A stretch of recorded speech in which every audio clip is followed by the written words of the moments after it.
PWCC is a great way to sell your sports cards. If you're looking for a way to support the Cajun Cardboard YouTube channel, consider using the promo code Cajun, all caps, C-A-J-U-N, when you're selling your cards on the PWCC marketplace. Hey guys, Brian with Cajun Cardboard coming at you from the great state of Louisiana with another episode of the MJ Hierarchy Project. We are still in Tier 4. This is page 9. It's going to be Tier 4 Part 3. So this will be the third video within Tier 4. We're talking about 27 brand new cards. We got the great Josh Dawson back wearing maybe the best shirt I've ever seen in my life. He's repping Cajun Cardboard up in the great state of New Jersey. And I've got another Homage shirt on. So we're both sporting Homage.com, a great supporter and a great sponsor of the channel. And I have my ears lowered. Obviously, I'm thinking about making a comeback and going into the military. I always wish I would have been in the military, but I wasn't tough enough. I was too soft. So here we are, Tier 4, Part 3. Josh, you've got a nice new backdrop. You got the goat on one side. You got the baby goat right next to him, man. So yeah, I got kicked out of my normal spot with my daughter's artwork. So debate has already been sparked that LeBron and Jordan are in the background. So Tier 4, I did a little something different here. I want to start with the pack odds, Josh. Let me get you guys on screen share. I've got them pulled up. There's only one. I don't think there was any serial numbered cards in Tier 4 Part 2, but we've got another serial numbered card. So the first card we're going to talk about is a serial numbered card, and you'll see it's highlighted on these pack odds in bright blue. And then I've got the hardest pack odds cards highlighted in yellow. That way, when we get to them, we can kind of really make it a point to hammer home just how scarce and just how rare some of these cards are. Some of them I have, some of them I don't have. Some of them you're going to have, and well, most of them you're going to have. So we'll see. We're going to ask the question. We'll pop the question. But let's switch over to screen share. Here are the 27 cards. That's, of course, what people want to see. They don't want to hear me or look at our shirts. They want to talk about the cards. The first card is going to look a lot like a card that we've already talked about, Josh, the Diamond Dimensions, which was serial numbered to, remind me, 100. That's right. That's what I thought. And we talked about the perforated lines, and we talked about the jagged, die cut nature of it. This card really resembles the Diamond Dimensions, but it's the high dimensions. And then there's also just a normal card, right? Isn't there a normal card within there? Just dimensions, I think. Yep. Yeah, just dimensions. Okay, so high dimensions is that middle tier card. We've seen this the last couple of episodes with the Star Power Plus, Star Power Supreme. Right. Ultrability, Starter, All-Star, Superstar, and now we got the Dimensions, High Dimensions, Diamond Dimensions. And so you'll see that theme throughout the 90s where there'll be parallels of the particular inserts, and this one is the mid-parallel of the Dimensions inserts. Serial number 2, what? I can't even see it on my screen, and I don't own it. 1,000. Serial number to 1,000. The difference is the Diamond Dimensions is hand-numbered in the numerator, and this is I apologize. It is 2,000. I think it's 2,000, and I think I've got that wrong. Yeah, it's got to be 2,000 because this card that I've got on the screen, and look, now we're making changes, and this is why we had to wait on the poster because we're catching ourselves making mistakes already. We are. Okay. But before we do that, wait, we didn't ask the question. Okay, so let me show you what I got, right? And I was pretty strong yesterday. I think I was 22 out of 27 on Tier 4 Part 2. Not as strong here and not as many gems, and I'm real weak in the SPX area, which we're going to talk about in a second. But the yellow X's on your screen denote the cards that I've got in gem condition. The white denote the cards that I have in slabbed but non-gem condition. So I haven't added those up. 4, 8, 10, 15, 16. So 16 out of the 27, it looks like for me. How about you? What are we looking at for you, Josh? 26, and I'm missing one of them you have. I don't believe it. I don't even believe that's possible. Is it the Bulls refractor? No, it's actually the Collector's Choice Gold. I have all the other versions, but I don't have that one. I was kind of hoping to steal a 10 at some point, so I just never got around to getting the 8 or 9. You're talking about this card right here? Yep. Well, I don't really have it either because remember, this one, Josh, falls under the 1 for all rule. So you do have it. You technically do have it because and we're going to talk about it a little bit more when we get there. But this gold signature, we put it in the 1 for all because that 94 Collector's Choice, there's a bunch of different Jordans in there. I think there's 4 or 5, right? I think something like that. And so I just pictured one. And I pictured the one that's probably the most prevalent, the most recognizable. I think it's the ugliest card in all of Jordan cards. That's my personal opinion. I think this is the ugliest card in all of Jordan's cards. We'll talk about it when we get there.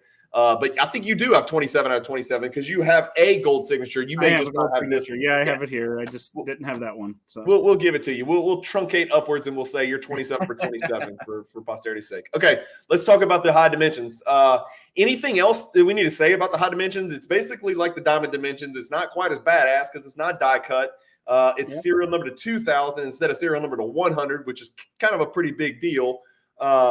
But I think it's a good-looking card, too. I like the red on the white, and it matches the red and the white. I mean, everything about it's pretty big time.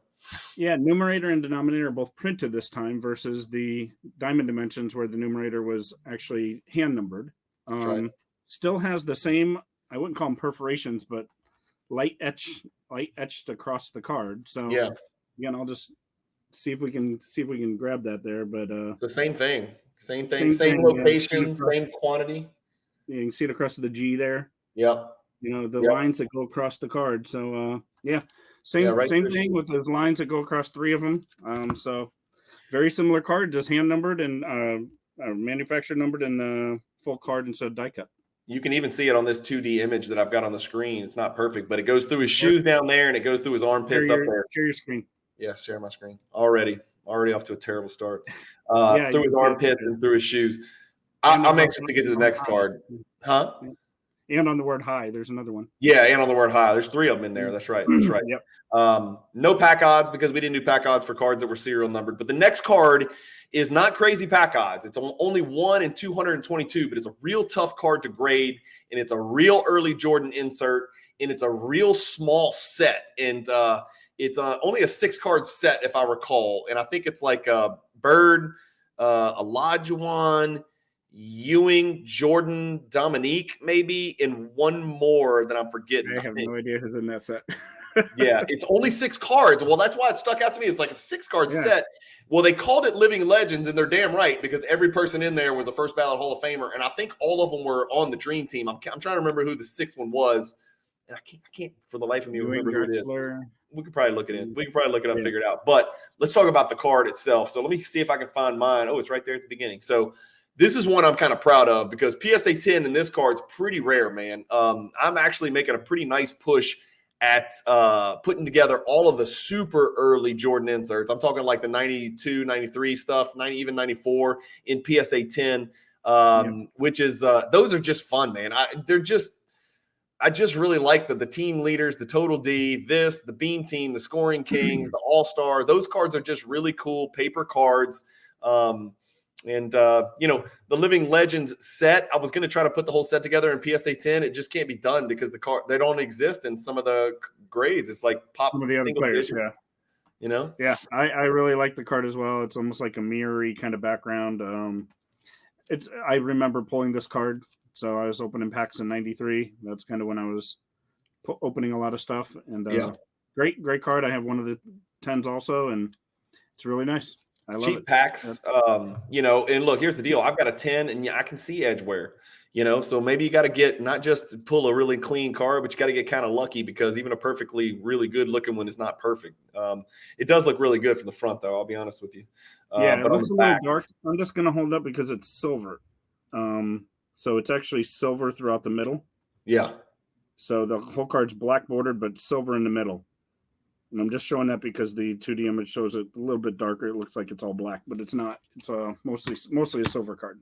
If I recall, Josh, aren't those cards from 93 Fleer pretty glossy? Will those have a tendency to stick and brick if we open packs right now? And that's another issue is, it'll pull that, Living Legends and the Michael Jordan and the Fleer. It's all that's kind of foil, and that stuff will pull. If those letters brick to the card that's in front of them, the gloss will pull the silver lettering off. Is it silver or gold? Can you tell on your card? Yeah, it's gold. Yeah, it's gold. Okay. Hard to tell on the 2D. Yeah, it's gold. Okay. So it'll kind of pull that off if there's any bricking at all. That's the thing that just dissuades me. I'd love to go open boxes from the 90s and rip it on the channel and show people and get all excited, but I did it one time real early on in the channel. I opened a box of 93 Skybox Premium, and just everything was bricked together. And I pulled a center stage, and all the paper came off, and it was just a big disaster. I just bought a box at the National. I'm going to open, and it is from 90s, and it's I'm sure it's going to brick like crazy. It's 97, 98 Bowman's Best. Oh my gosh, that's going to be fun to open though. Yeah, it's going to be fun to open. The next one's kind of a big card, Josh. It's the and I think, you know, maybe let me screen share. Maybe I'm cheating here, but it's the Chicago Bulls team refractor. We just kind of had to make a decision whether this counts, and I think it counts because it depicts Jordan on the card. So I included it, but I've got this one that I can probably try to pull up as well. Let's see if I can find it. Yes, I knew I wasn't lying. There it is. Okay, so there's a picture. No evidence of greening there. And I'm going to give a shout out. You guys, you know, I'm an affiliate, affiliate sponsorship with PWCC, so I'm always pumping PWCC, and that's the marketplace that I really like a lot. But I picked this one up. Guess whose auction house I picked this one up on? Our great friend Josh Adams at Midwest Vintage Cards. So I'm going to give a shout out to 90sauctions.com. Josh and John, two great guys. We got a chance to visit and talk with them at the National. They're doing a great job. They're doing a 90s specific auction quarterly. And I actually picked this monster up on their auction. They shipped it right away. Everything was a smooth transaction. It was a great price for a fair price. And so I was happy to pick this one up. What do you think about this card? I bought stuff from them too. They were great. Actually, mine, although it's a 10, it has much more greening than yours. So if you look at the faces, look at Pippen's face, look at Jordan's face. It's definitely a little bit green. So not sure how long it's been like that, but definitely has a little greening to it. That kind of, you'll hear the term hulking, which means it's turning green. That happens with a lot of chrome cards, unfortunately. The Kobe 96 refractor is probably the most evident, biggest card that has that issue. No doubt. And Iverson does it. Well, so answer this question, because that leads me to the next question. And there's been a lot of talk about this lately. I can't stop laughing because my hair is so short. I'm just laughing. I literally just got back from the barber, and I was like, I don't want to see you for like 4 weeks. And he took me seriously. He made sure I'm not coming back for a while. True or false? All 96 and 97 Topps Chrome cards are going to green at some point. False. You think that there's some that can maintain it? I think it's, I don't know why, because some of them go into holders and they green after they're in the holders. Yeah. Maybe I'm wrong. Time will tell. But I have some cards from the 90s that have never greened. You believe that there is hope, that there is a reason to pay a premium for cards that haven't greened yet, with the hope that they never will green.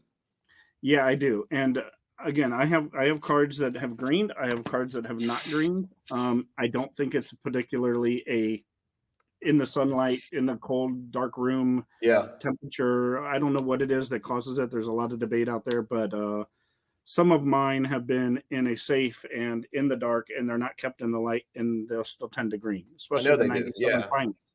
Nat Turner said the same. Always has that issue. Yeah, so, Nat said the same. Nat Turner said the same thing a couple episodes ago when we were talking about the Tier 1 cards. Is he had a card, he put it away for 10 years, he pulled it out, the thing was green. He's like, "What the hell, man?" It wasn't sunlight because it was in a vault. So it's higher level of science than I am comfortable discussing. So I'm not even going to guess. The pack odds on this Bulls refractor are legit. It's highlighted in yellow because it's over 2,000. 1 in 2,640. So a really tough pull. An epic card. You know, everybody remembers those Bulls teams. One of the greatest teams of all time, man. Next card, All Millennium, Josh. I need to get you on screen share. All Millennium right there. That is 1997 Metal Universe Championship. So the second 97 Metal Universe product. It's not a second series. It's actually a separate product, as we know. But now the viewers do. The Metal Universe Championship, All Millennium. It's only 1 in 120 pack odds, so it's not miserable. It's not difficult. But still pretty low pop in PSA 10. Love this card. I actually really, really like this. It's that metal look. If you like the base metal from 97, this is kind of goes right along with it. It literally looks like it was etched. So the card looks like it's etched in metal the whole way around. It's very cool like that. The black is very dark. Does make it a little bit more condition sensitive to grade because it's all dark on the back. like the basketballs around, and the wording is in a circular form. Is the back paper or is the back etched metal looking like that? It's paper on the back. Yeah, that's what I thought. Okay. Paper back and all etched on the front. And it's, I wouldn't say embossed, but yeah, it's definitely got some little indentions there. So love this card. I think it's a really good looking card. Again, I like 97 metal in general, though, as a set. I think those cards came out and just kind of were something different at the time for sure. You know where I feel, you know where I stand on 97 Metal Universe is my favorite set of all time, followed closely by 97 Metal Universe Championship. So it's like, I say that favorite 90 set, right? Because I got to give some love to my OG set, the 1986 Fleer set. You know how I feel about that too.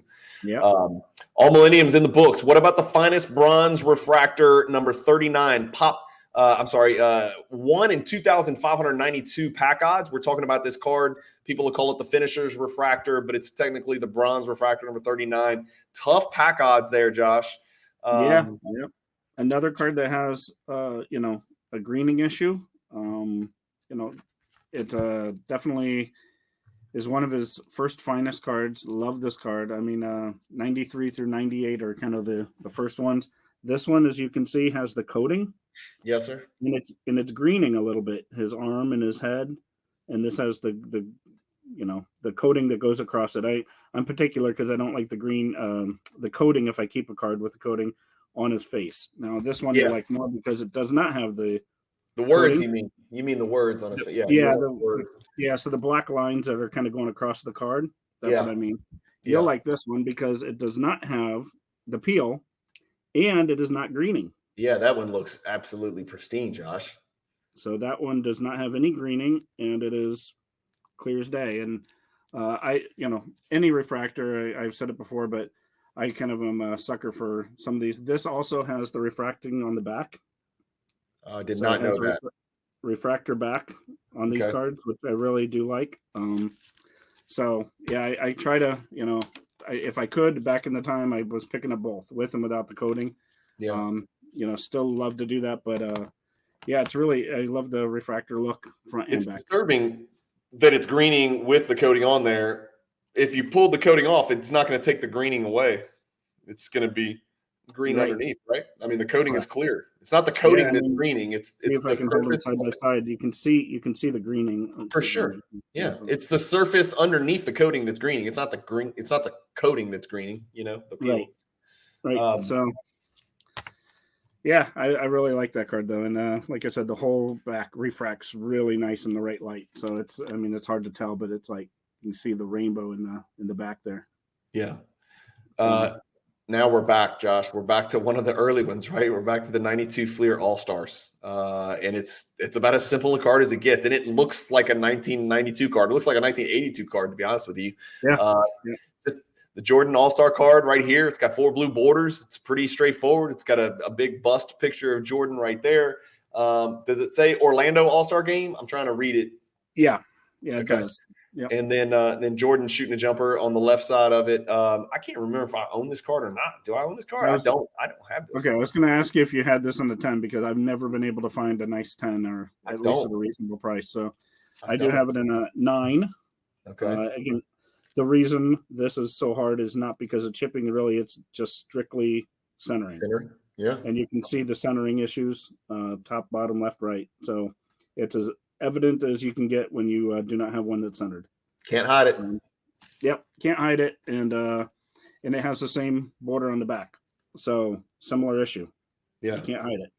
And it's really off center in the back. Paper card. I mean, this is pre-technology, pre-arena design, tearing up the 90s and dominating. I mean, this is like old school, living legends, Fleer All-Stars. I mean, I go through the list again, I even put dynamic dunks kind of in that list, right? The 93 Skybox Premium dynamic dunks. Yeah, all great cards. Steel Slammin' is the next one, and this was from 96 metal. Yeah, so precursor, not Metal Universe, but metal from 1996. Steel Slammin's 1 in 720 pack odds. We're talking about this card right here. Here's one I can share. I've actually got a card finally. Here it is. That's my copy. I picked this up not too long ago.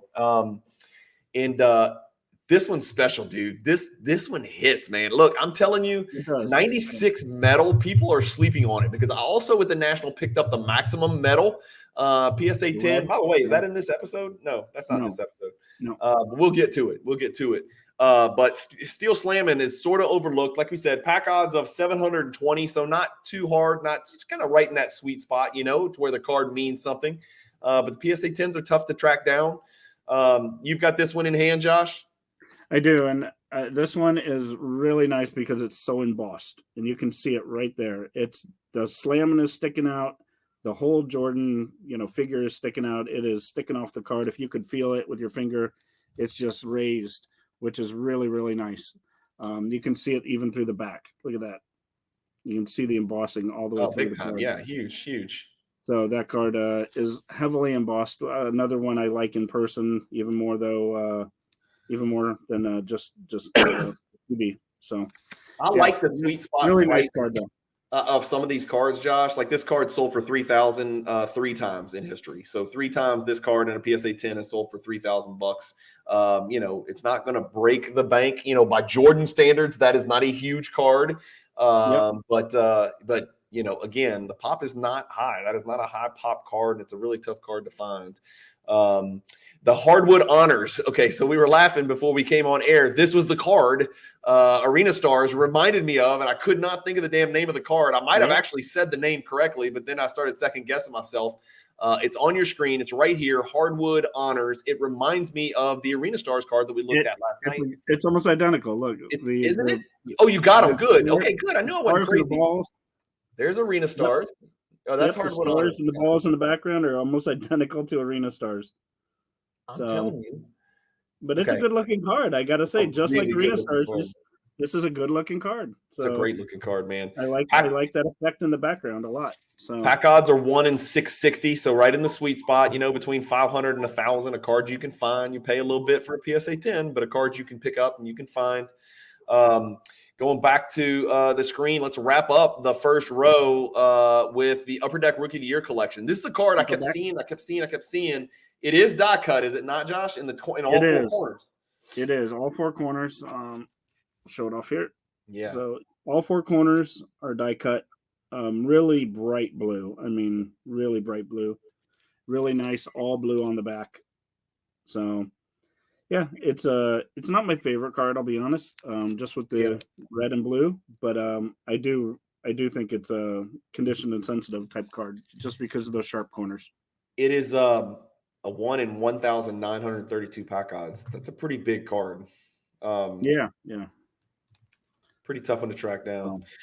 All right, let's move on to row 2. And this is the card we were talking about before we got on air as the card probably that surprised us the most as far as scarcity and pack odds go. We both got it in a PSA 10, and I think we both felt a little bit better about it and patted ourselves on the back because I don't think we realized just exactly how hard the pack odds were. Like it was really surprising to me. And I know we keep harping on pack odds, but that's sort of the way that you measure the availability or obtainability of cards in the 90s. Now, there's serial numbers on all the parallels, and so that's how the ultra modern collector validates the rarity or the scarcity of a card. In Prism, you got the orange, the gold, the green, the whatever. So back in the 90s, pack odds is the way to go unless you happen to get lucky enough to pull a high dimensions or a diamond dimensions or a grand finale or a card that's actually serial numbered, which was really, really, really, really rare. So pack odds was kind of the way you figured out how hard it was to find a card. But we're talking about the Warp Zone. I've got this one that I can pull up and show my simple little 2D image. It's from 1998 Upper Deck Ionics. It's Warp Zone, and it's 1 in 3,240. So it's the second hardest pack odds of any of the cards that we're going to talk about today.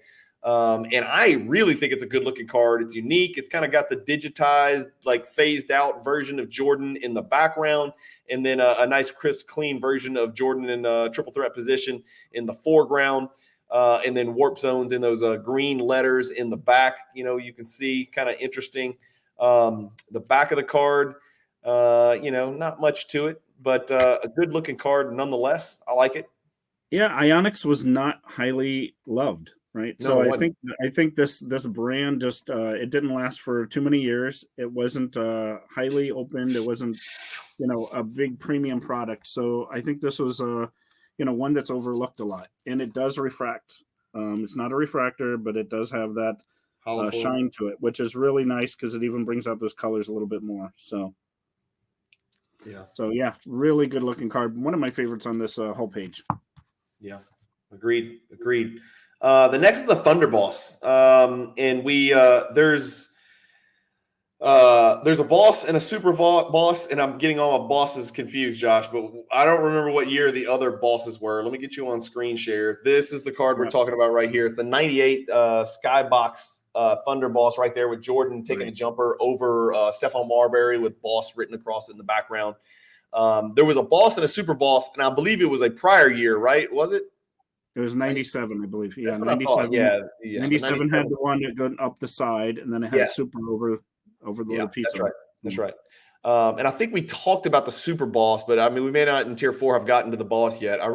I just don't know. There's just so many cards. We're going to get to it. There's not different versions of this from I don't believe there's. I think it's just the one. Yeah. It's just Thunder Boss. There's no regular boss, Thunder Boss. There's no variations. It's just Thunder Boss.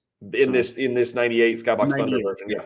Yeah. Agreed. Again, Thunder, not a big brand that I think people clamored for. So I think it was a kind of under the radar product at the time.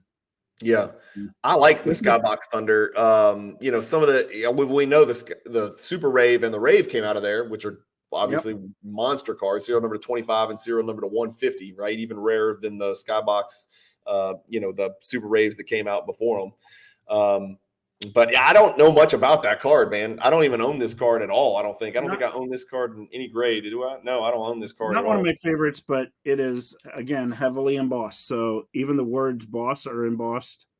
The whole bottom, both Marbury and Jordan are embossed, sticking out of the card. So that's what kind of makes it fun, is that it's really heavily indented. You can see it through the card there too. And look, here's the deal. When people hear Skybox Thunder, they pretty much think about one insert that's really big, the Noise Boys, right?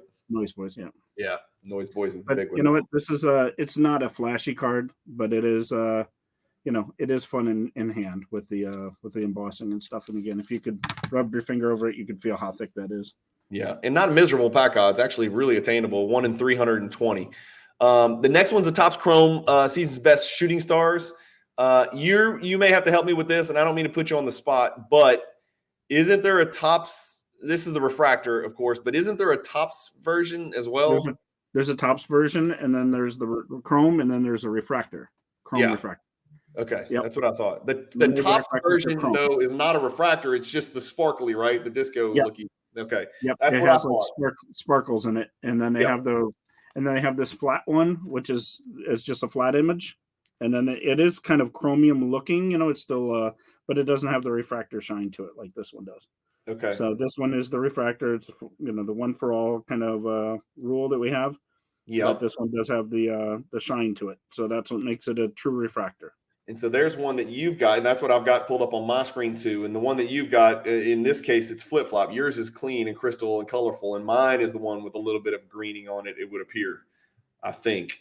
No, those are clouds. So I mean, well, you mean Tim? Yeah, he's a little bit green. Yeah. Yeah, his arms look a little green, a little hulky. Yeah, there's like clouds in the background that look green too. It looks like the card's greening, but the interesting thing is, when we first started in the 93 refractors, you couldn't tell what a refractor was. Now they actually put the word refractor up in the corner. I can't figure that out right there, but up in the corner in gray there, it actually says refractor. So I started to tell people what refractors were in case you couldn't see it, because sometimes, I had people back in 94 saying, I can't tell the difference. I know. I remember. It's a rainbow. You can see it. But yeah, you can. But once they green, it gets even harder. It really kind of muddies the picture, because if your refractor turns green, it's not refracting as much. And so, it's tough. It's tough. I remember people looking at him like magic eye thing. Like, I just can't, you can't pull out the image, right? So you can't see if it's a refractor. Yep. So, all right. We're talking about a different Scoring Kings now. Check it out. We're talking about the Scoring Kings right in front of us. This is the 1995 Ultra Scoring Kings. So this is the Scoring Kings that we were talking about a little bit briefly last night. That does have a hot packs variation. This is a 1 in 288 pack odds. It's right there in front of you. Let me see if I think I've got both of them pulled up. So I'm going to show mine real quick in 2D so I can actually contribute something. So mine are just little baby PSA 8s. PSA 10s are tough to come by on this card for sure. That is the normal Scoring Kings right there. It's hard to tell, but it's got Michael Jordan written down here in medieval type font, and then it says 1998 or 1995 Ultra, Fleer Ultra down there. Let me show you here. The next card is going to have the Hot Pack symbol. And there's the little Hot Packs right there. It's a little red symbol right there. It goes right above Jordan's right thigh. In all other manner and respect, the cards are identical except for that Hot Pack symbol. That's the only difference. So something I always notice about this card, Brian, is those triangles in the back. One of them's like silver, and it looks like it got smudged. See right there, that top triangle that's not black. All the other ones are black, except for that one. If you look at yours too, it looks like it got smudged. But that's the way the card's made. You're talking about the black in between the orange diamonds. Yeah. I do see it. Yeah, I see it now, Josh. I see it. Yeah. So yeah. That one's just kind of smudged and looks blue. It's like, wait, something happened to that. So yeah, it's almost that's like the way it's made. But I only have the Hot Packs variation with the little red. And as we talked about last episode, the Hot Packs in this card is much easier to get than the non-Hot Packs version. So I don't know. Purple on the back, real tough to grade. I don't know if there's a lot of 10s in the non-Hot Pack variation or if they even split them on the PSA report. But just to show you guys, if you look up edgeware in the dictionary, this is what you're going to see a picture of. Look at the left edge of my card. Like it's white, it's brittle, it's frayed, it's jagged. Yeah. This is a tough grade for sure. I'll be honest with you, man. Look, this is just not the best looking card in the world, in my opinion. I don't think it's the best design card in the world. No. It's my least favorite of all of his Scoring Kings cards. It's 3 Scoring Kings cards. This is my least favorite. That's just my opinion. It's a shield. It kind of goes with that medieval, theme that all of them do, right? Yeah. Tell me about this one. People refer to it as the Maestros. It's actually the silver. It's the 1996 finest silver Maestros Refractor. It's card number 127. High pack odds. So maybe the third, third, fourth highest pack odds of all the 27 cards we're going to look at on here. I have got it right here in front of you. This card, I know greens because I've seen green versions of this, and there's no hiding it because Jordan turns bright. Yeah. Oh, no. Josh has got it covered. Yeah, I got a green right there. It's inescapable. I don't think I've ever seen a clean one, Josh. I'm not kidding, man. Well, I actually, this is with the coating. This has the peel on it. Show us a colorful one. So this has the peel on. This has no peel, and it is. Oh, my gosh. Better. It's perfect. Yeah, so this one's much better. Oh, yeah. This has no peel on it, and the colors are really nice. If you kind of turn it there, you can see how the refractor goes all the way through that card in the back there. So, yeah, big time difference right there. This is the mosaic pattern, Josh, that people kind of freaked out about when they brought back Prism Mosaic in what was that, 2017? I think they tried to introduce it as a kind of an extra set, and then they introduced their own product. But that mosaic pattern in the background is what ultra modern collectors it's really nice. I can't even tell what it makes on the background. There's an M there with a swirl, but can't make out all the letters. But really nice though. And again, greening on the one with the coating. I don't know. So this next card, if people are looking to get into this Jordan deal, right? And I don't collect Jordans, but you know what? I collect ultra modern and I like silver prisms. So if I do get into Jordans, I'm thinking about maybe picking up a Jordan refractor, for a decent price. I'm not looking for a 4 or 5 figure card. This next one is the one that I would suggest they take a look at because I have seen crystal clear versions of this that have not greened, which is pretty few and far between in the 90s, but it's the Holding Court. And I've got it right here on your screen, right next to the Maestros. There it is. It's this card right here. You're talking about a card, 1996 Topps, not Topps Chrome, Topps Holding Court refractor. It's 1 in 1,620, but I don't think it's priced as high as the pack odds would lead one to believe it should be. And so I like this card too. I like this card too. I like the image.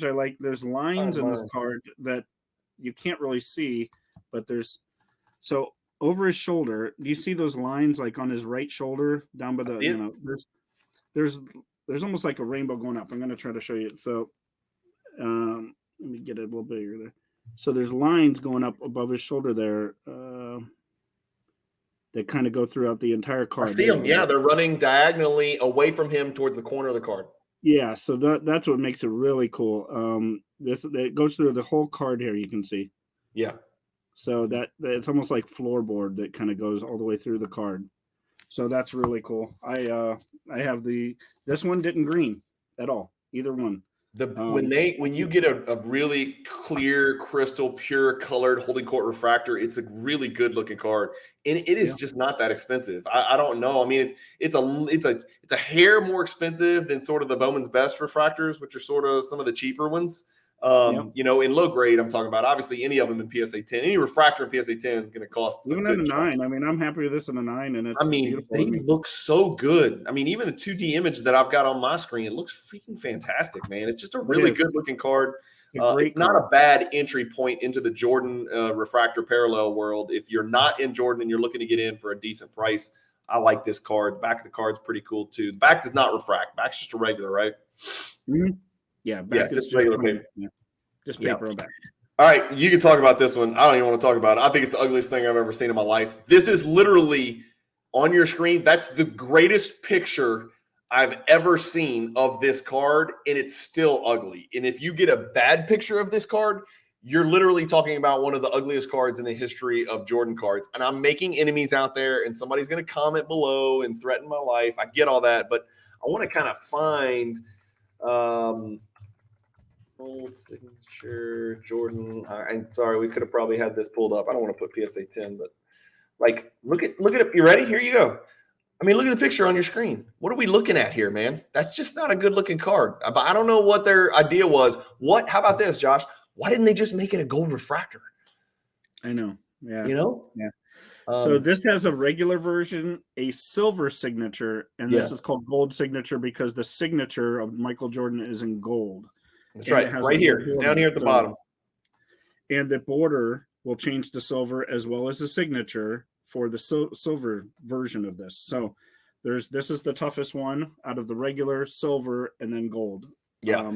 I did not have that number 23, as I told you. I have a funky one of baseball. There you go. But you can see the gold, shines a little bit. Again, it's really dark. I agree with you completely. I'm not in love with this. What's funny about this baseball one is not only is it not basketball, it's got golf on the back. Baseball and golf. Anything but basketball. Baseball and golf. So you can't get the basketball with this one. But that it shows you the gold border and the gold signature. I do not have the number 23 that you're looking at. This one is the one I pulled out just to get an idea. Josh, yours doesn't look as dim as the one that I was sharing on the screen. You know what I'm saying? Like, this is like just an eyesore. It's not terrible, but again, I think it's why not? Why not make it pop? Like, why not just make it like super vibrant? Like, here's the reason I asked that question, because I haven't shared this part of it yet. It's the toughest pack odds by far, by a factor of 2. 1 in 7,350 pack odds for that card. Now, look, there's I think 3 or 4 or 5 Jordans in that set. So your odds to pull a Jordan are probably divide that by 5, but to pull any particular Jordan, those are your odds. And let me show you how we calculated those. It's a 2-series set. Oh shit! Yeah, sorry. It's a 2-series set, which was not uncommon in the 90s, and you'll see gold signature. That's what we're talking about right there. Card 1 through 210 is 1 in 35, series 1. And cards 211 through 420 is 1 in 35 series 2. So you're basically 35 times 210, and that's how you get 1 in 7,350 pack odds. It's just a really big number. The bigger pack odds you're going to see, Josh, are for those cards where the parallel applies to the whole set rather than just the insert set, because your multiplier, instead of being 10 or 12 or 20, it's going to be like 200, depending on how many cards were produced in that series. And so that's where you get astronomical pack odds from oftentimes. Not a hard gold card to pull, hard Jordan gold card to pull. Thank you. Right? Exactly. Yeah. 1 in 35. You're going to pull one every box you open, but the answer to your question is right there above my finger. That's the reason they didn't make it flashy. Collector's choice. Yeah. Remember what product this came out of. It's a really cheap product. Was there any cheaper pack than Collector's Choice in the 90s that you can think of, Josh? not by any major manufacturer like Fun Packs and those kind of Yeah, things. yeah. I mean, like licensed. No. I'm trying to think of any licensed product that was cheaper. It was almost like that No, they were doing what we're encouraging Panini to do now, which was make a product that's kid friendly. Yeah, that's and what so it they was. did, and they made the hell out of it. Like, they more than made it. They proliferated the entire earth with it. Probably half the ocean is covered with collector's choice wrappers. And in '94, it got really popular in baseball with Ken Griffey Jr. Yeah. So he was the face of the baseball. So not to divert, but that's what made Collector's Choice a really popular brand. He was the face of it. So Josh, I didn't know about this next card. I didn't know about the showstoppers at all. You led me onto it. You said, hey, you need to put this in the project. It's not the biggest card in the world, but it is an insert card. It's the 1995 Topps Showstoppers. It's a 1 in 240 pack odds. Here's the card in the, right there. That's the card you're looking at right here. I can't remember even if I have the card. That's how nondescript the card is. Let me see if I even have it. I might have a little baby one. Yeah, I do. Okay, good. I got a little baby one I can show you. Here's my little baby PSA 8. This was probably like a $40 or $50 card if I'm guessing, right? Something like that. It's just not a hard card to pull. That's again, not hard to pull, not hard to really grade either. It's paper card all the way around. It does have a shine to it. So if you haven't seen it in person, it does have this nice shine. So it's almost it's not all paper, so it's a paperback, but the front is actually pretty decent looking.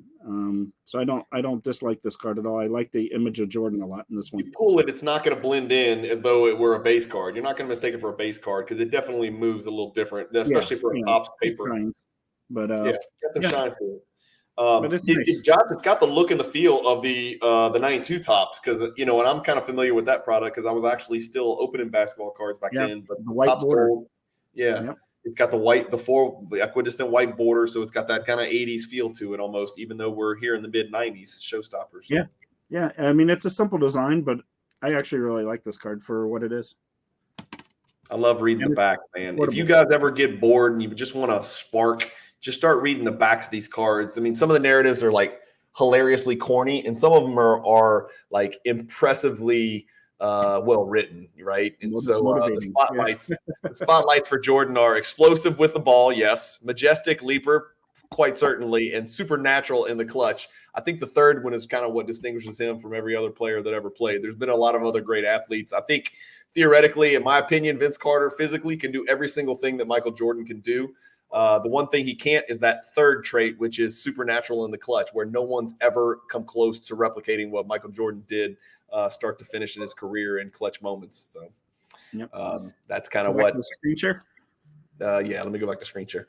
That's what makes him special. So, okay, next card. We've got another game breaker. So we saw the earlier game breakers with Jordan and Rodman. This is game breakers with Jordan and Pippen. So we're talking about the 1996 Fleer game breakers. Remind me, was the Rodman before or after? The Rodman must be after. The Rodman was after, yeah. Yeah, Rodman was it 97 or 98? 97. I can't remember. 97, okay. So the 96 Fleer game breakers came first. This one's featuring Pippen. This is 1 in 720 pack odds. The pack odds with the Rodman game breaker was really high, if I recall. Much more difficult. Much more embossed, nothing, a big orange embossed card, right? All right, you're going to have to share this one because I don't know. This one is my favorite card on the page. What? Hands down my favorite card on the page. Okay. It's game breaker. It has a lightning bolt type of feel through the middle to break them apart, but it is see-through.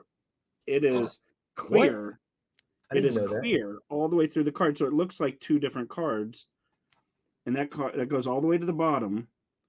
So this actually, very hard to tell somehow. But wait, what's clear? Just the lightning bolt. The lightning bolt. It's actually just looks like a crack through the card, but it does because it's clear and it's acetate and it's plastic. It looks like two totally different cards connected together by a little line. So man, I did not know that. Maybe easier to see on the back here, actually.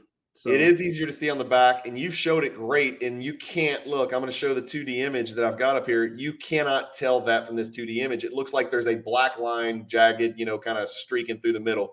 It's a clear lightning bolt that's kind of separates the card without actually separating the card. Yeah, I'll just do this. So you can see, you can't really see it, but then if you do it on a white background, you can see lightning bolt through it. So Yeah. it's pretty cool. You can see right through the whole thing, and it looks like 2 separate cards connected together, almost like a triumvirate type thing where they look like they're going to connect. Yeah. So that's why I really like this card. Obviously, it's a Jordan and Pippen together, which is another huge factor for it. So also special. Yes. Special. Some cards with Jordan and Pippen. For those of you who are looking to kind of narrow your search, the Thunder and Lightning. This Game Breakers card. I feel like we're forgetting some. There's going to be we hit them all now. Look, if they exist, we're about to hit them in this project. But I feel like we've got maybe 1 or 2 to come that I'm not recollecting right now off the top of my head. Yeah, because there's Bulls cards with Jordan, Pippen, and Rod. Well, we just did one, right? We just did the refractor. So the Bulls team refractor, 97 Bulls team refractor right there is Jordan, Pippen, Ron Harper, and Rodman with a bucket hat.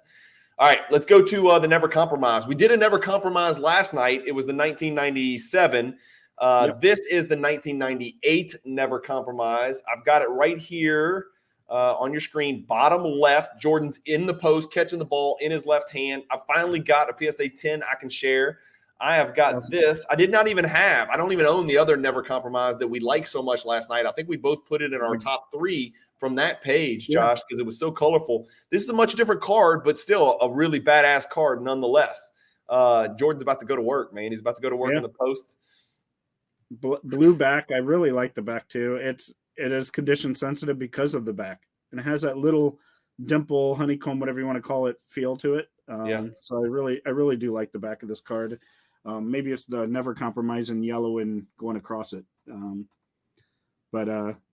Yeah, I think this is a great looking card. I do too. It's a paper card. There's nothing shiny to it, but it's at a Stadium Club. I always like Stadium Club products, especially in 96 through 98. This is an off-the-radar card, Josh. I mean, this is a card that, and we can poll the viewers, and we should have polled the viewers, but, I mean, I think there's going to be a lot of cards, and a lot of the people that are watching these videos, and thank you for everybody that's watching and has subscribed since we started this project. It's actually grown pretty quickly, and it's flourishing, and so we're happy to do something for the hobby. But I think a lot of people that are watching are already Jordan collectors, and I think even those Jordan collectors, this is one of those cards that they may not even have known about. And I'm talking about both years. I'm talking about the 97 and the 98. They may not have really had this card on their radar or on their want list. And so, and I'm not saying it should or shouldn't be, because I'm not here to tell people what to buy, but I like the card. I have the 98 in PSA 10. Damn it, I want to get the 97 in PSA 10 and put them next to each other and take a picture and share it on Instagram, because that's what the hobby's about. The one I do like the 97 better, but this is a really nice. I do. I like the 97 better. I'll be honest. I don't own it, but I like the 97 better. But one thing about our hobby, Josh, is and I don't know how many other hobbies there are out there or how many other endeavors that there are that we undertake where I don't feel, it doesn't seem ostentatious. Like if you posted a picture of a big card that you picked up at the National, my first impression's not, look at this asshole posting his card, trying to make us all, you know what I'm saying? Like I want to see that. Like I want to see that because all of the pictures that I see on Instagram are what inspire me to sometimes go in a different direction. Like I started collecting Damian Lillard cards because of some really monster Damian Lillard collectors out there that started posting cards. And I was like, I'd like to do something like that. And so, anybody who's watching, please don't feel ashamed or, Instagram is where it's at. First of all, if you're watching this on YouTube, then you're savvy enough to have an Instagram account. Open an Instagram account. It's free. It's a great place to share cards, to share ideas, to meet new friends. That's where Josh and I met each other on Instagram. Yeah. I was doing this pretty much as solo gets, sitting in my keyboard, buying cards on eBay and then putting them in the PWCC vault or in my house or whatever. And Instagram opened up a whole new world where I could share, I could share and educate other people. I could absolutely get an education like I do every day from the other great collectors in the hobby and just get ideas. And so Instagram is a great place to go. And I'm not paid for by Instagram or whatever. I just think it's a great place to meet people and to learn more about the hobby and to flex your stuff, but flex in a good way. You know what I mean? It's not like taking a, pouty lip gym bro picture of your biceps when you're lifting. That's a turnoff. But if you post your Never Compromise PSA 10 on Instagram, I'm like, hell yeah, that's a big time card. I love it. You know what I mean? Brian, I'm the exact same way, and not to divert too long here, but I was not part of Instagram before COVID. So, Josh, I wasn't either. I got into the Facebook groups only because of 1986 Fleer. I mean, it was me, my keyboard, and eBay. I didn't know what PWCC was. I didn't know what Golden was. I didn't know any of this stuff. I mean, I came in the hobby like everybody who came in post-COVID. I just happened to come in a couple of years earlier. And Facebook sort of opened me up to the community aspect of it. And I was like, damn, there's some cool big-time 86 Fleer collectors in Facebook. And then I was like, well, if they have 86 Fleer, that's when I started getting into Jordans. And I got out of 86 Fleer Jordan and into just Jordan, like all 90s Jordans and the stuff that we're talking about now that we love so much.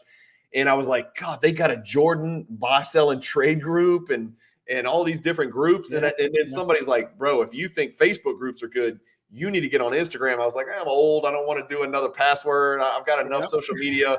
And eventually I kind of honestly have put Facebook pretty much on the shelf. And now Instagram is without question my primary focus, my primary way of interacting with all of my friends and community in the hobby. So yeah, just to not belabor the point, my point is I wasn't on there because I'm not a show and tell guy. Although I'm sitting here showing and telling, right? I think because I'm making you. Because I'm making you do it, right? before COVID, I just wasn't a braggy kind of person. I don't, and so credit to Nick Gugliano. He came over to the house and he's like, "You have to put this online." I'm like, I don't know. You're absolutely right. It's not a braggy thing. It is sharing your collection with the community. I love looking at other people's collections. And one big thing, I don't really get jealous.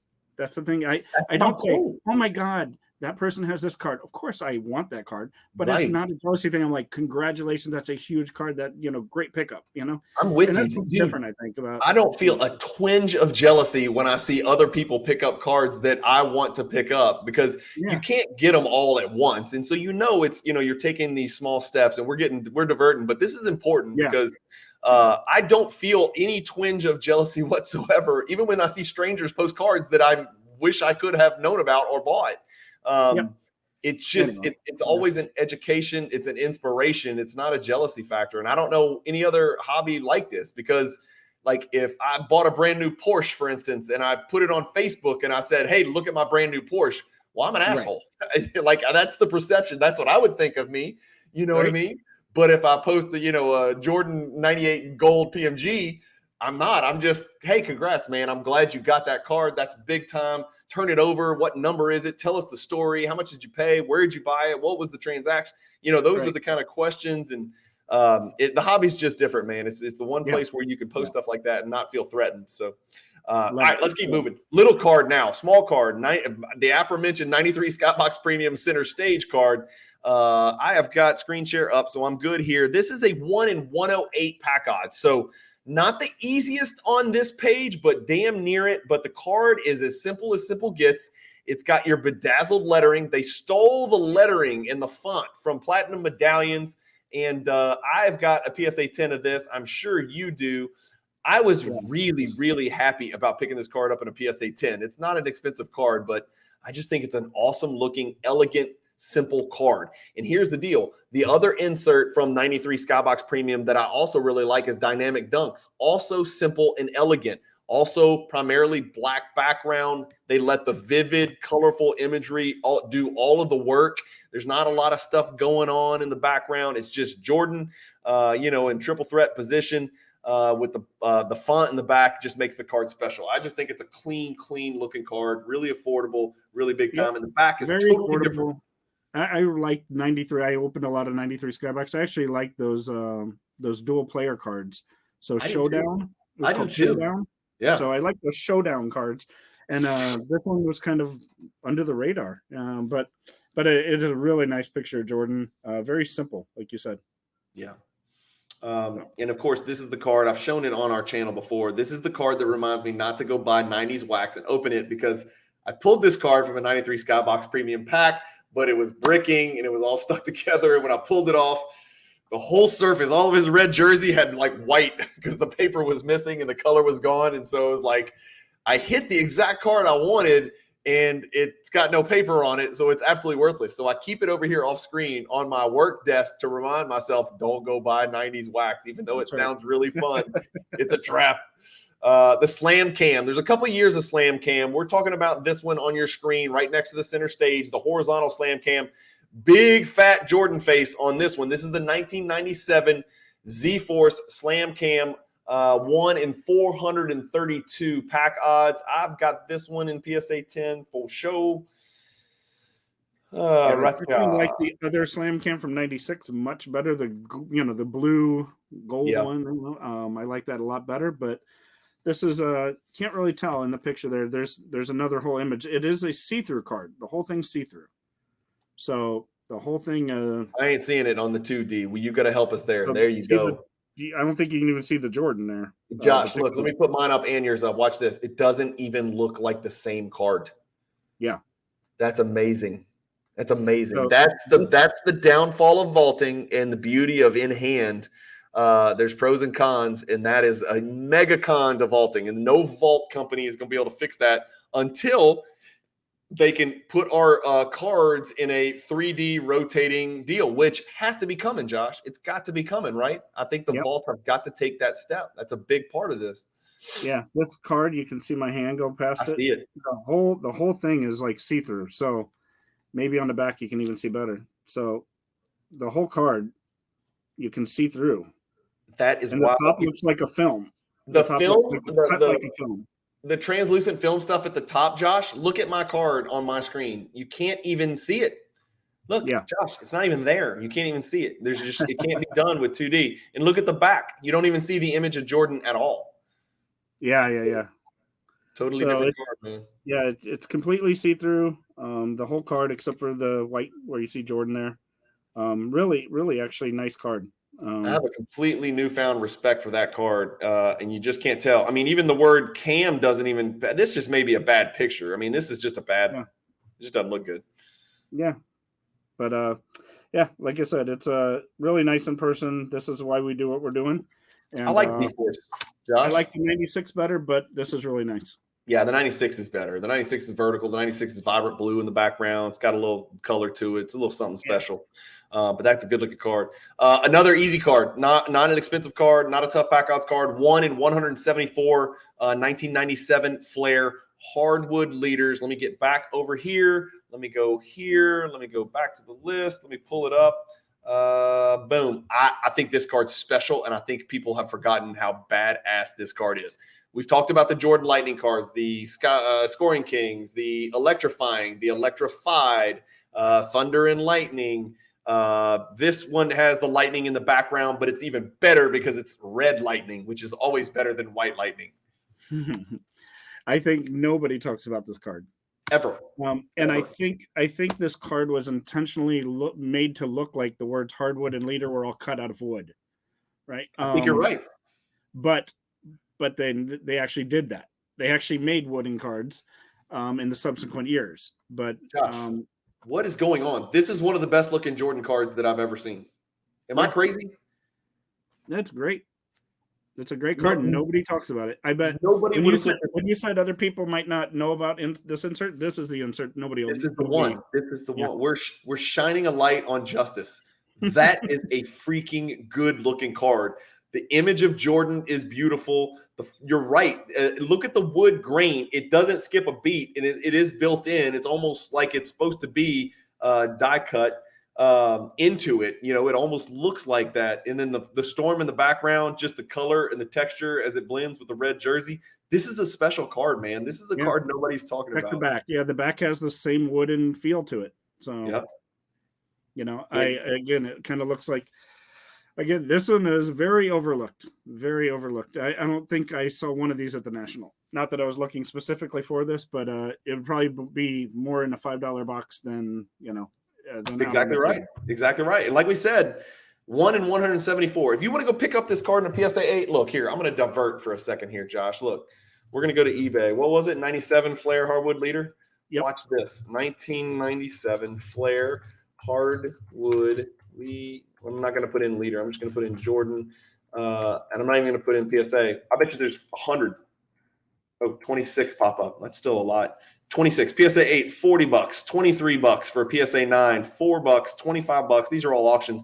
Here's a buy it now for PSA 8 for $59. So again, people who are hesitant to jump into the Jordan market, I don't mean to talk about prices, and I'm certainly not hyping this card because mine's not for sale, right? I created a term for that. It's called Cajun Eternity. I'm holding it for Cajun Eternity. So I'm not pump and dumping a stupid Flair hardwood leader card. Trust me, I've got bigger things to do. I just like sharing ideas and sharing cards that other people may not really have given enough attention to, not for investment reasons, but just for collecting reasons. And there's a lot of people, Josh, this is foreign to you and me, and we take some of this stuff for granted because we've been doing this for a while, and we've built our collections up over a while, and our timing was good. Yours is obviously, you don't have timing because you just collected for eternity, but my timing was good, pre-pandemic, pre-whatever.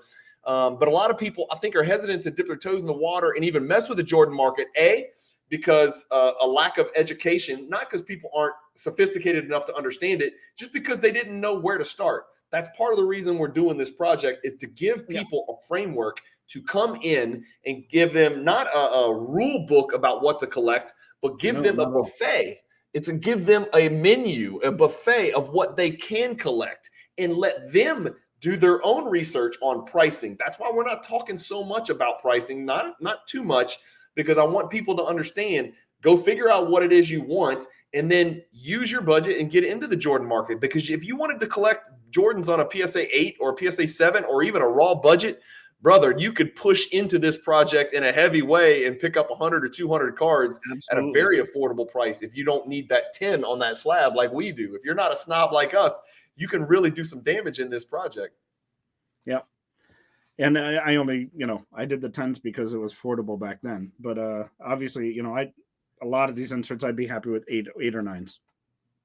I'm not necessarily happy with a 5, but 8s or 9s are absolutely great cards. Well, there's something wrong with a 5. I mean, we know that. Now, and look, in some cards, the best card I own is probably a PSA 5. It's a BGS 8 Jordan PMG Red. So there's some cards where I just don't care. It does not matter to me at all what the grade is. If anybody who owns a T206 Honus Wagner can say the same thing. But you're right. A PSA 8, oftentimes, we got a lot of people who think they're incredibly intelligent and know everything about grading. Anytime you think you know everything about grading, you don't. And if you think you know what a card's going to grade, you don't. The one thing I know is I don't know anything. So there's PSA 8s that look like PSA 10s. I post 8s and 10s together. That's my thing, right? On Instagram, I'll post, here's my PSA 8 and 10 pairing.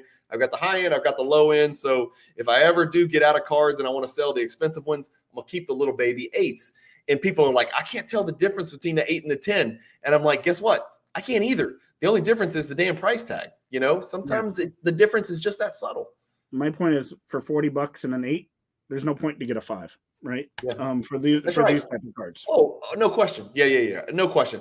Cards like this, just go get the 8. I like 8 too. We were talking about this. It's got the word mint in it.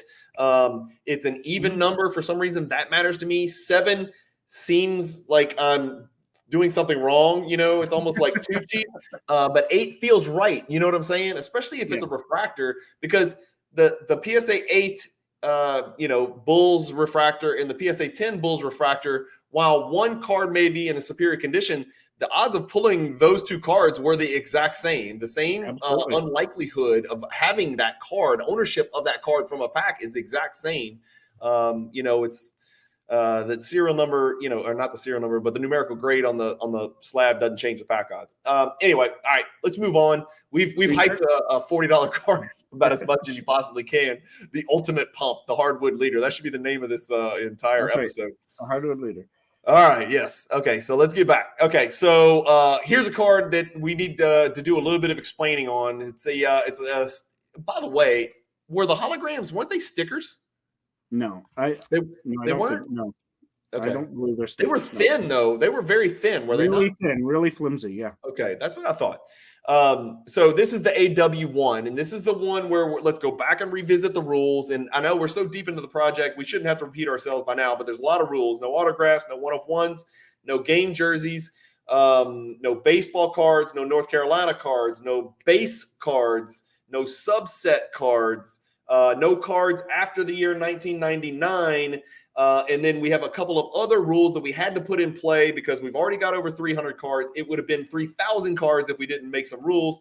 One of the rules was This hologram stands for all the 1991 Upper Deck holograms, and I think it's 91. Did I say that right? Yeah, yes, the 1991 Upper Deck award winner #1 hologram. The pack odds are unknown. If anybody knows the pack odds, please share them because Josh and I looked at it. Beckett, Trading Card Database, every site we looked at says unknown, but they're inserted in packs, and I've opened up enough 91 Upper Deck to know there's like 1 or 2 a box or something like that. Yep. Anyway, that's it, man. If you get a clean version, congrats. I actually do have a clean. I know you're going to have a 10. I've got my 10. I'm going to let you show yours because this of all the cards we're going to talk about today, this is one where you absolutely have to get a 3D version because that ain't going to do much for you. You're going to be able to tell it's got great edges and corners, but you're not going to be able to see what you need to see unless you look at Josh's. Yeah, looks like a gray card. So let's do the. Oh my gosh. So dude, it's like very almost hit it with 3D. Windex or something. It's perfect. Yeah, it's almost like 3D. You can see Jordan jumping. You can see the background. Rainbow finish to it. Looks really 3-dimensional.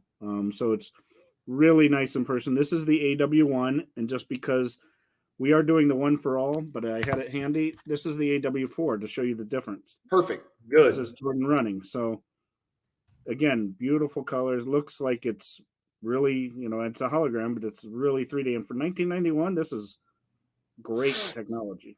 Josh, what do you think the highest price ever paid for the 1991 AW1 hologram PSA 10 is? Highest price for a PSA 10? Yep. $250. $1,225. And I've got news for you, and this is interesting news. It just happened. It happened in July 9th, 2023, man. Those holograms are starting to get some attention in PSA 10 grades. What do you think the average price of a PSA 8 is? This is going back to our hardwood leader argument that we just made, Josh. $75. Let's see. Okay, the last here. I'm gonna give it to you. I'll just pull it up. I've got Card Ladder pulled up. Our friends Josh, Chris, and Christina can help us out here, right? This is date sold 1991 Upper Deck AW1 PSA 8. Look at the prices: 18, 13, 9, 15, 20, 25, 25, 15. That's the price difference that a grade can make. $18. Yeah, I mean that's what I'm trying to say. Like, if you want to collect Jordans, if you just truly want to collect Jordans, and you're like, I like this project, I want to put this project in my house with actual cards. If you attack this thing with PSA 8s in mind, you can start from the bottom and really work your way heavy into this thing. I mean, you're talking about one of the coolest looking cards that we've looked at today, this AW1 Scoring Kings. You could put it in your collection for like $10, $12, something like that in PSA 8. You can do BGS, SGC. There's other grading companies too. Raw, just put them in 2 pieces, put them in penny sleeves and top loaders. You do whatever you want. It's just, it's cool, man. It's cool that you can do. That's less than the cost of slabbing the card. It's less than the cost of slabbing the card. It's like you failed. Like, you send it to PSA and you're like, PSA sending it back saying, don't do this again. This is a $10 card. Take this back. All right, I'm going to let you talk about these next 3. I've got none of them, Josh. Actually, I thought I did, but I do not. And so we're talking about 3 1997 SPXs, and I'm going to get off of here and get off the screen share, and it's all you here. So you're going to talk about these 3 in a row together. Yeah, so this is 1997 SPX. They made technically 6 different versions, right? They made that's right, 5 or 6 different versions, six in total. So bronze. Let me actually just go in order. Start with the base. The base is red. Okay, red, first of all, can we just stop and talk about how awesome the base is? Yeah. I think the base looks great, don't you? I mean, the fact that it's Bulls color, it looks freaking amazing. And it has this, like, you see the round edges in the middle of it, like a record. Yes. So this is a great looking card. It has the X in the middle. It has these round kind of record looking grooves in it all the way around. Josh, is the base. Let me interrupt you real quick. And tell me if I'm wrong. It really does resemble a card that we're going to talk about a little bit later in Tier 4 called the Power Deck, right? Yep. A little bit. Yeah. Yep. Different texture. This is actually a card. So from red, you go to bronze, which is obviously bronze in color. Similar. Has the same grooves, or like you want to call it. Jordan's face in the corner, same thing, black on the background. This is exactly the same as the other one. From bronze to silver, same card, just in silver instead. Mm-hmm. Really like the silver because everything's kind of gray and silver in this except for the ball. Yep. From silver to gold, gold, just like it sounds like, is gold. Same card, same grooves, same background. And then they had a one-off that was sky and sky blue. So this is the one that we see in our chart here. But this is sky blue. Again, same card. So we have all 5 of these: regular, bronze, silver, gold, sky. And then you have the grand finale, which we've already gone over in tier 1. Tier 1. Hell yeah, tier 1. You're going to have to hit the rewind button to start all over. Yeah, tier 1. And this is the one that most people get confused with the grand finale. And it is different. Not only is the grand finale hand numbered on the back, but this picture of Jordan that's in silver here is actually in gold. So the picture of Jordan that's a hologram is actually a gold hologram. And that's how you tell the grand finale. And, of course, it's numbered on the back. So those are the 6 different versions. Red, bronze, silver, gold, sky, and then the grand finale. That's it. And the pack odds, the sky blue is actually an easy pull, man. I thought it was a little bit tougher than that. And those cards, look, those cards in PSA 10 are pricey, despite the fact that pack odds aren't overwhelming.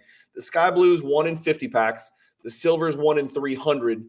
The gold is 1 in 850. So the gold will be the toughest one, obviously short of the grand finale, which is serial number 50, right? Serial number 50? 50. Yeah. All right. We got 1 card left, Josh. I'm going to get you back on screen share. I think I've got this one, but I don't think I have it in the high grade. I need to remedy that. It is the Step It Up. It's not actually called the Step It Up, but that's what it says on it. It is the gold medallion edition of the 1996 subset card called the Step It Up. And so there is the little distinction right there where it says gold medallion edition. That's what makes it different. And this is one of those cards, Josh, where the pack odds get kind of steep simply because it's a parallel of all of the cards in the set, not just an insert set. So it's not an insert parallel. It's a true base set parallel. So I think the pack odds, 1 in 148 because they were released in series, and this is series 2, and the checklist didn't have gold medallions. So the second series was 150 cards. There's 1 in every pack, but there's no gold medallion for the checklist, which means there's a 1 in 148 pack odds for this card. Did I get that right? We've seen this card before. If it looks familiar, we had the platinum medallion version of this card. So we had the platinum medallion, had the shiny Fleer Ultra in the corner, and at the bottom, it actually, under his name, was sparkly. This has just a plain gold shine to it. So this has a gold shine, and then there is one without the gold shine too. But you can see the shine kind of go through the word Step It Up too. Yeah, you can see it on yours. You can't see it on my 2D as usual. Josh, refresh my memory, but this in the platinum medallion version was non-numbered, non-serial numbered. I believe that's correct. I'm not pretty sure that's one of the this one and the Ultra Effort Platinum were not serial numbered, I don't think. Right. Yeah. Yeah. Cool. So these are they're platinum medallion, gold medallion. Again, talking about their different versions. That's kind of the middle, like regular refractor atomic. That's the middle ground is the gold. It's the middle, but it's not an average between base and platinum. It's closer to the base from a price standpoint. It's closer to the base. But yes, you are correct. It is the middle. That is the mezzanine level. Just like the high dimensions is the mezzanine level between the diamond and the normal. All right, let's talk about it. On your screen right here. Sure. On our screen that I am never going to share. On our screen, what are we talking about, man? We got to make some decisions here. The 3 best looking cards throw price completely out the window. If you had to pick the 3 absolute best looking cards.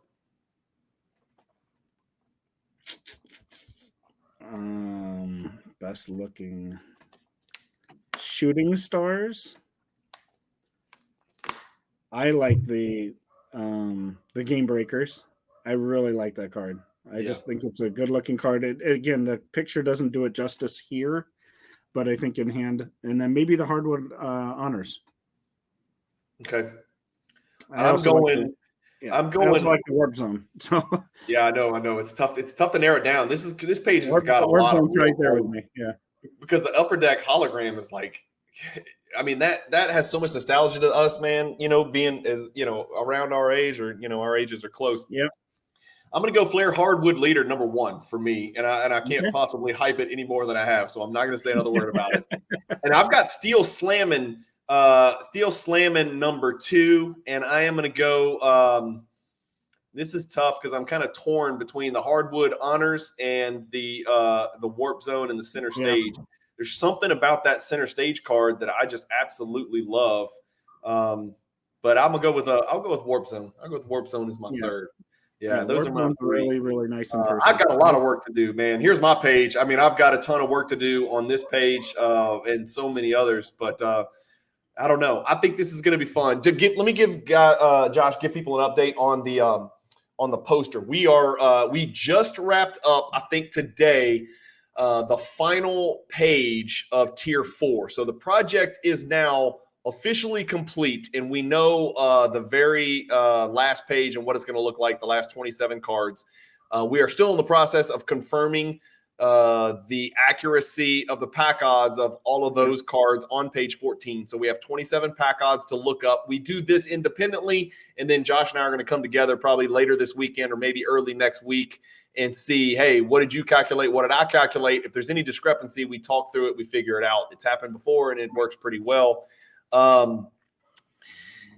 Then the print shop is ready for us. They're waiting on us. And so once we wrap that up, I get that to them. I'm going to put those posters together. Some of you guys have contributed money, like last night, just for me opening my big mouth on the last episode, like a bunch of money came in. I'm trying to get to $3,000. That's what it costs for me to print 1,024 by 36 glossy 2-sided posters. The image on the front with the hierarchy with every single card in this entire project, and then the pack odds of every single card and the title of the cards and the series and hobby, retail, jumbo, where you can pull the cards. So it's a good chunk of information. I've talked to some people about where to make the information available. The posters is going to be for super nerds like us who want to take it, laminate it, put it in their room, or just kind of use it as a table setting, or put it in their hobby shop or whatever, that, or sell it in their hobby shop, whatever. I don't care if you get them from me for nothing and sell it. I don't care. I just want to get the information out there because I think it's good for the hobby. The information will be available online as well. So don't feel like we're going to keep this information secret. After all, everybody who wants to could take pictures of everything we're talking about with their phone and put their own posters together if they really wanted to. But I am going to make all of the information from this project available on one site or another. I think what I'm going to end up doing is making a link on Card Ladder, where it's going to be a Cajun cardboard link if they're willing to do that. I kind of mentioned it briefly with Chris, and I think we might be able to work something out where that'll be the site that you'll be able to gather all this information from if you're interested in learning more about the Michael Jordan Hierarchy Project. But Josh, we're getting there, man. We're way past halfway now. This was page 9 out of 14, so we've got 5 episodes left to film. We'll probably knock that out in the next couple of weeks. I do have some other guests coming on, some surprise guests. But Josh is going to be the co-pilot who gets through each one of these full-fledged hour to an hour and a half episodes and talks about 27 cards at a time. The rest of the folks will come on and just share their war stories and their likes or dislikes and their agreements or disagreements about the cards. And I think it's going to be a great conversation piece, and it's going to probably take us all the way through the month of August. So that's it. Another episode in the books. Let's get this junk off the screen. Thank you guys for watching. Josh, thanks again. We'll hook up soon and we'll get another one done. And we've got some pack odds work to do, but it's we're at the end. There's a light at the end of the tunnel. Yeah, I'm loving every minute of it. It's great. Yep.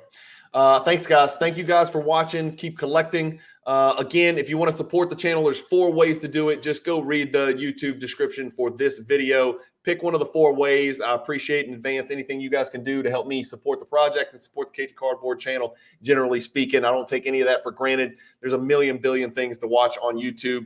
A lot of them probably make you angry. Hopefully the stuff that you watch on this channel makes you feel good. That's the idea, to spread positivity and some love in the hobby and share some really good looking cards, or Josh could share some really good looking cards since he's got all of them. Thank you guys for watching. Keep collecting. Stay positive with the hobby. Peace. Thank you.